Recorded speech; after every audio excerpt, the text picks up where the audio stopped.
देश भर की ही तरह जम्मू कश्मीर में भी गणतंत्र दिवस धूमधाम से मनाया गया।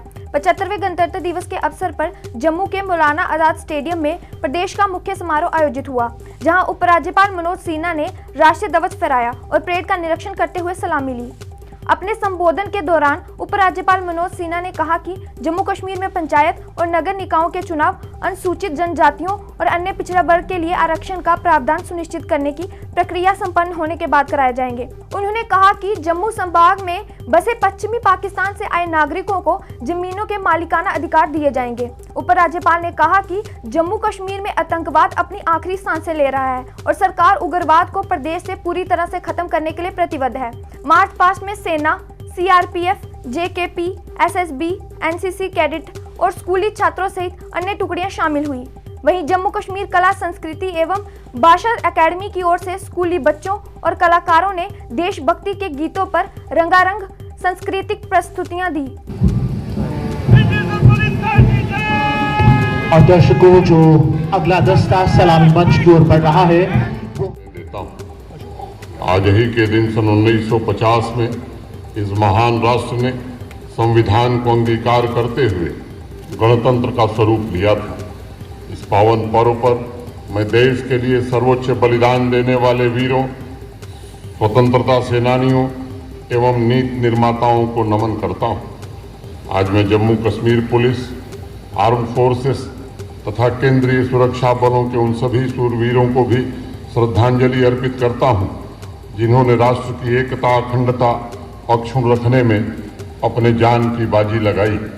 मैं उन सभी बहादुर जवानों को भी कोटिशः नमन करता हूं, जो बर्फीले पहाड़ों, जंगलों में सरहदों की हिफाजत कर रहे हैं और जिनके त्याग, साहस, दृढ़ निश्चय से हमारा प्यारा तिरंगा गगन में ऊंचा लहरा रहा है।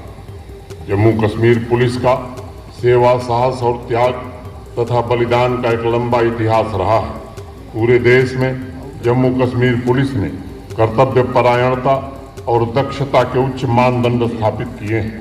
जम्मू कश्मीर अपने पैरों पर खड़ा होने में सफलता प्राप्त कर सका है।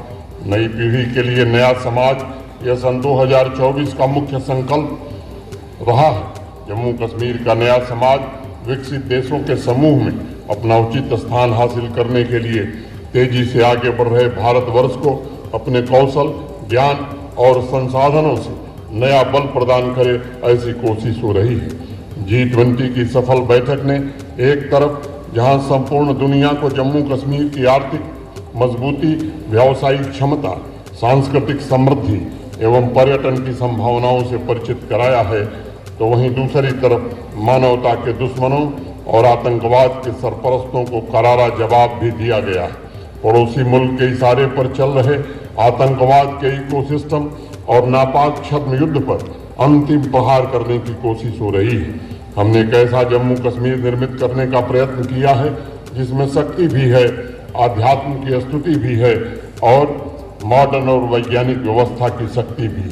पिछले 4-5 वर्षों में सामान्य जनजीवन से लेकर अर्थव्यवस्था का जिस प्रकार कायाकल्प हुआ है, उसने ये साबित किया है कि आध्यात्मिक ऊर्जा की यह भूमि संकल्प और साधना को जोड़कर असंभव को भी संभव बनाने की ताकत रखती है। आदरणीय प्रधानमंत्री श्रीमान नरेंद्र मोदी जी के नेतृत्व में पिछले 3 महीने से विकसित भारत संकल्प यात्रा अभियान द्वारा ऐसे लाभार्थियों की तलाश की जा रही है जो किसी कारणवश उन योजनाओं का लाभ प्राप्त करने से छूट गए थे। आज इस यात्रा का आखिरी दिन है और मुझे अत्यंत प्रसन्नता है कि इस अभियान में भी जम्मू कश्मीर ने देश के अग्रणी राज्यों की तरह काम किया है। इस यूनियन टेरिटरी के लगभग 40 लाख से ज़्यादा लोगों ने इस यात्रा में भाग लेकर एक नया कीर्तिमान स्थापित किया है और आज की आकर्षक परेड में इस अभियान की सफलता की झांकी को भी शामिल किया गया है। प्रिय भाइयों और बहनों, हमारे लोकतंत्र की असली ताकत पूरी तरह से प्रतिबद्ध था, लेकिन एक संवैधानिक आवश्यकता थी अन्य पिछड़ा वर्ग के लोगों को आरक्षण देने की। भारत की संसद ने अभी हाल ही में प्रस्ताव पारित करके ये व्यवस्था बनाई है। इस व्यवस्था के पूरी तरह से लागू होने के बाद जम्मू कश्मीर प्रशासन त्रिस्तरीय पंचायती राज व्यवस्था को पूरी शिद्दत से लागू करेगा तथा लोकतांत्रिक संस्थाओं को नई बुलंदियों पर पहुंचाने की हर कोशिश करेगा। पिछले कुछ वर्षों में लाखों युवाओं के सपनों को पूरा किया गया है। गणतंत्र दिवस की पूर्व संध्या पर जम्मू कश्मीर के 94,680 युवाओं को इंटरप्रेन्योर बनाने के लिए 1384 करोड़ रुपए की आर्थिक सहायता प्रदान की गई है। जॉब प्रोवाइडर के रूप में यह युवा शक्ति जम्मू कश्मीर की आर्थिक व्यवस्था को मजबूत बनाने में महत्वपूर्ण योगदान देंगे। 74वें गणतंत्र दिवस की पूर्व संध्या पर यानी गत वर्ष 75,000 युवाओं को इंटरप्रेन्योर बनाने के अवसर प्रदान किए गए थे। वित्तीय वर्ष 2021-22 से लेकर अब तक लगभग 8 लाख के आसपास युवाओं को स्वरोजगार के अवसर प्रदान करने में जम्मू कश्मीर प्रशासन को सफलता मिली।